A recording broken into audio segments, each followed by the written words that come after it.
जब देश को आगे ले जाने की बात आए तो हम हाथ जोड़कर बात करेंगे, लेकिन हमारी बहन बेटी की तरफ आंख दिखाएंगे तो हम हाथ मरोड़ने का भी काम करेंगे। झुकना नहीं है, ना झुकना है, ना डरना है, ना बिकना है। हमने कहा ये पकड़ो अपना इस्तीफा, ये कैबिनेट मंत्री का पद रखो तुम, हम डॉक्टर बाबा साहब अम्बेडकर का मैसेज चलाएंगे। मुझे लगता है वो कुर्सियां बंदिश में बांधती है, वो गुलामी की तरफ ले जाती है। कुर्सी तो हो बशर्ते कि गुलामी वाली ना हो, समाज को कुछ देने वाली हो, समाज की लड़ाई को लड़ने वाली हो, तब सांसद विधायक मंत्री बनने का फायदा है। और अगर समाज को गुलाम बनाने वाली है तो ऐसी लाखों कुर्सियां डॉक्टर बाबा साहब अम्बेडकर के मिसान के लिए कुर्बान है। इस सामाजिक व्यवस्था, वर्ण व्यवस्था को लात मार दो और अपने बुजुर्गों की सांस्कृतिक विरासत बुद्ध के धम्म में गर्वाप्ति करो। हम भारत को बौद्ध में बनाएंगे। अपने बाप को बाप कहने में शर्माते हो और दूसरे के बाप को बाप कहने में गर्व महसूस करते हो, आपको शर्म नहीं आती? हमारे समाज के लोग बड़े बड़े स्कूलों के, कॉलेजों के, अस्पतालों के मालिक क्यों नहीं बन पाए? हमारे समाज के लोग उद्योगपति क्यों नहीं बन पाए? हमारे समाज के लोग कारखानों के मालिक क्यों नहीं बन पाए? हमारा और आपका हक किसने खाया? ज्ञान बिना मति गई, मति बिना नीति गई, नीति बिना गति गई, गति बिना धन गया, धन के अभाव में हमारे बहुजन समाज के लोग गरीब हो गए और गुलाम हो गए।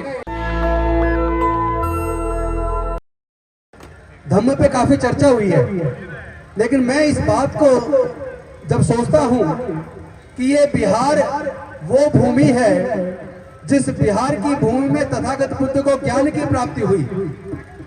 जब वो सिद्धार्थ गौतम थे और यहां उन्होंने तप किया और उनको उसके बाद जब ज्ञान की प्राप्ति हुई, जिस भूमि से, जिस बिहार की भूमि से बुद्ध का धम्म निकला, जिस बिहार की भूमि से पूरे दुनिया को बुद्ध ने शांति और मानवता का संदेश दिया, जिस बिहार की भूमि से समाज में समता, स्वतंत्रता, बंधुता, न्याय, प्रज्ञाशील, करुणा और मैत्री का मार्ग जिस बिहार से निकलकर पूरे दुनिया के कोने कोने तक गया, उसी बिहार में बुद्ध का धम्म पूरी तरीके से खत्म हो गया। कोई नाम लेने वाला नहीं बचा। आखिर इसका कारण क्या है? आखिर इसका कारण क्या है? उत्तर प्रदेश के अंदर लोग बौद्ध बनते जा रहे हैं, गुजरात के अंदर, राजस्थान के अंदर, मध्य प्रदेश के अंदर, महाराष्ट्र के अंदर, तमिलनाडु के अंदर, कर्नाटक के अंदर, तेलंगाना के अंदर, जहां देखो बौद्ध धर्म बढ़ता जा रहा है। फिर बिहार, जहां से बुद्ध को ज्ञान की प्राप्ति हुई, जहां बुद्ध का धम्म पैदा हुआ, पनपा, वहां से बुद्ध का धम्म कहां विलुप्त हो गया?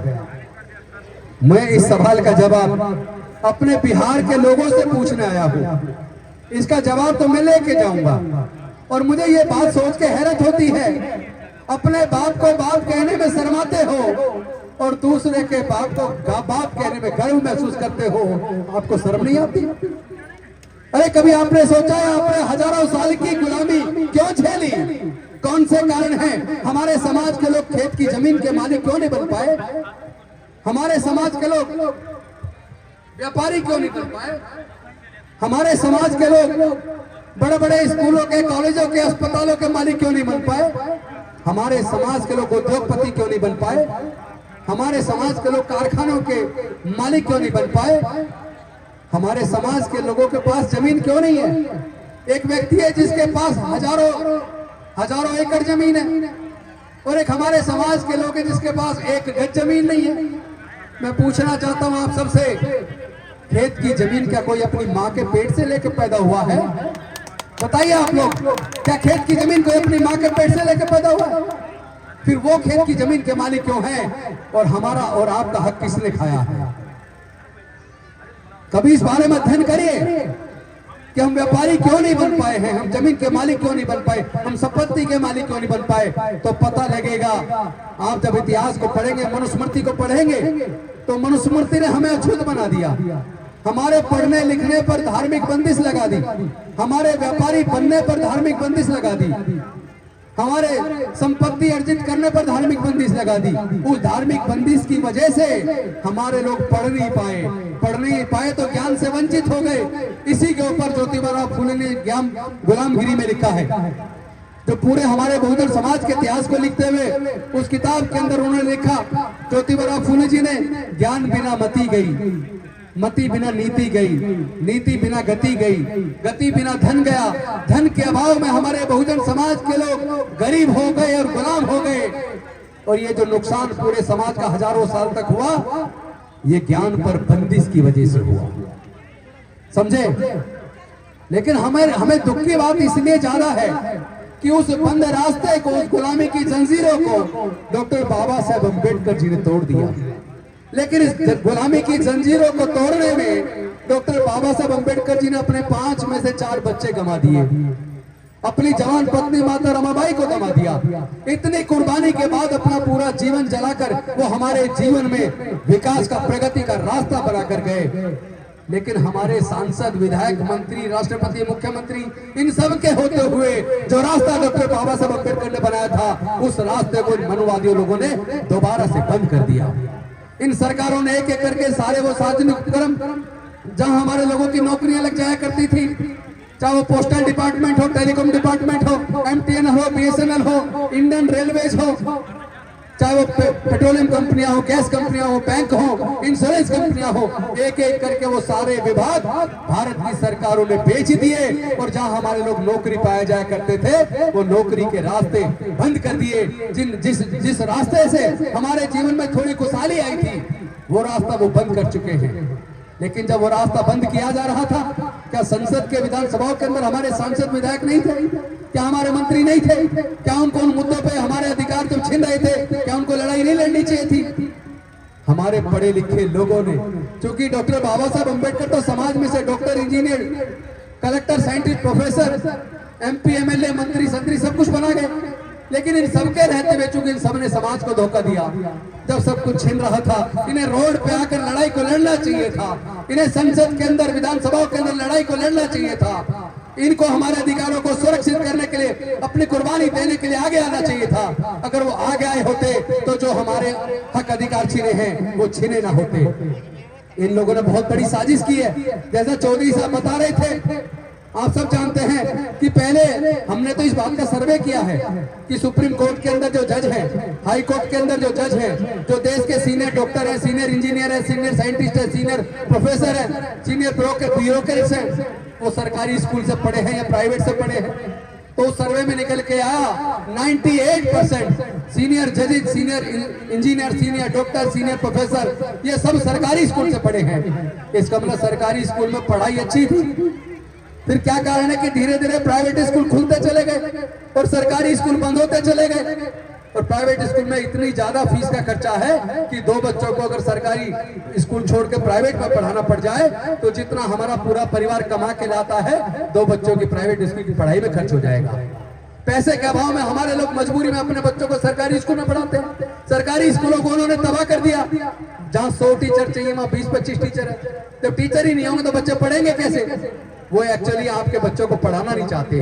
वो सोचते हैं कि अगर दलितों के, पिछड़ों के, गरीबों के, मजदूरों के, किसानों के अगर ये बच्चे पढ़ जाएंगे तो उनकी फैक्ट्रियों में, उनके खेतों में सस्ते मजदूर कहां से आएंगे?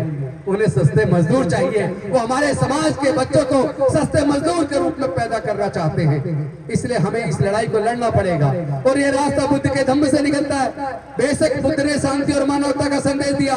जब शांति और मानवता का संदेश देने की बात आए, जब समाज को जोड़ने की बात आए, जब देश को आगे ले जाने की बात आए, तो हम हाथ जोड़कर बात करेंगे। लेकिन हमारी बहन बेटी की तरफ आंख दिखाएंगे तो हम हाथ मरोड़ने का भी काम करेंगे। झुकना नहीं है, ना झुकना है, ना डरना है, ना बिकना है।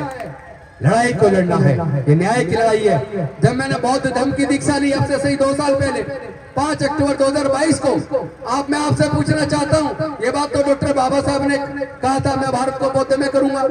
22 प्रतिज्ञाएं डॉक्टर बाबा साहब अम्बेडकर देकर गए और हमने जब 5 अक्टूबर 2022 को 22 प्रतिज्ञाएं ली, बौद्ध धर्म की दीक्षा ली, हमने तो डॉक्टर बाबा साहब अम्बेडकर का कहना माना था। तो हमें कहा या तो मंत्री रहो या फिर बाबा साहेब का ये मिशन चलाओ, बुद्ध का मिशन चलाओ। हमने कहा ये पकड़ो अपना इस्तीफा, ये कैबिनेट मंत्री का पद रखो तुम, हम डॉक्टर बाबा साहेब अम्बेडकर का मिशन चलाएंगे। यकीन मानिए, मन इतना प्रफुल्लित है, वो कुर्सी मुझे बहुत छोटी लगती है। जब मैं अपने समाज के बीच जाता हूँ, समाज के दुख दर्द को समझता हूँ, भाइयों के साथ बैठता हूँ, उनके साथ दुख दर्द की चर्चा करता हूँ, उनके जब हक अधिकार की लड़ाई लड़ता हूँ, तो मुझे गौरव की अनुभूति होती है। मुझे लगता है वो कुर्सियां बंदिश में बांधती है, वो गुलामी की तरफ ले जाती है। कुर्सी तो हो, बशर्ते कि गुलामी वाली ना हो, समाज को कुछ देने वाली हो, समाज की लड़ाई को लड़ने वाली हो, तब सांसद विधायक मंत्री बनने का फायदा है। और अगर समाज को गुलाम बनाने वाली है, तो ऐसी लाखों कुर्सियां डॉक्टर बाबा साहब अम्बेडकर के मिसाल के लिए कुर्बान है।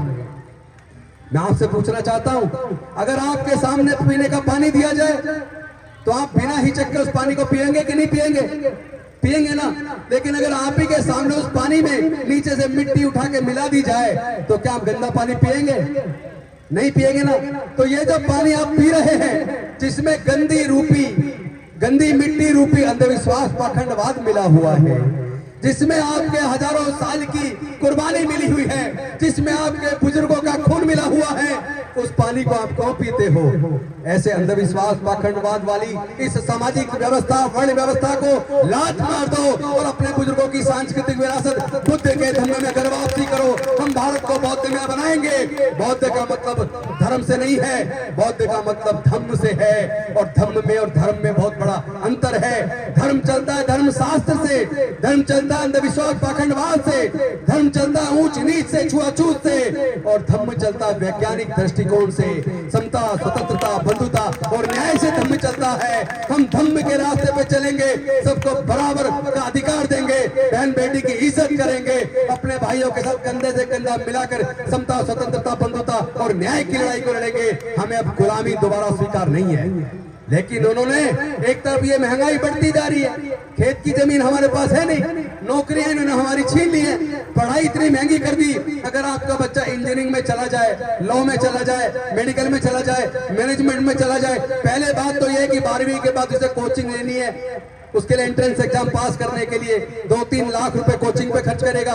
उसके बाद अगर वो एग्जाम पास कर ले, अब उसका एडमिशन इंजीनियरिंग के लिए ऑफर हो रहा है, लॉ के लिए ऑफर हो रहा है एनएलयू से, तो उसको कम से कम एक डिग्री करने के लिए 15 से 20 लाख रुपया चाहिए। मैं आपसे पूछना चाहता हूं, क्या एससी, एसटी, ओबीसी, माइनॉरिटी 98-99% लोग ऐसे हैं, क्या वो लोग 15-20 लाख रुपए का खर्चा एक डिग्री कराने का, इंजीनियरिंग की डिग्री, मेडिकल की डिग्री, लॉ की डिग्री, मैनेजमेंट की डिग्री कराने का क्या 15-20 लाख का खर्च उठा सकते हैं? क्या नहीं उठा सकते ना।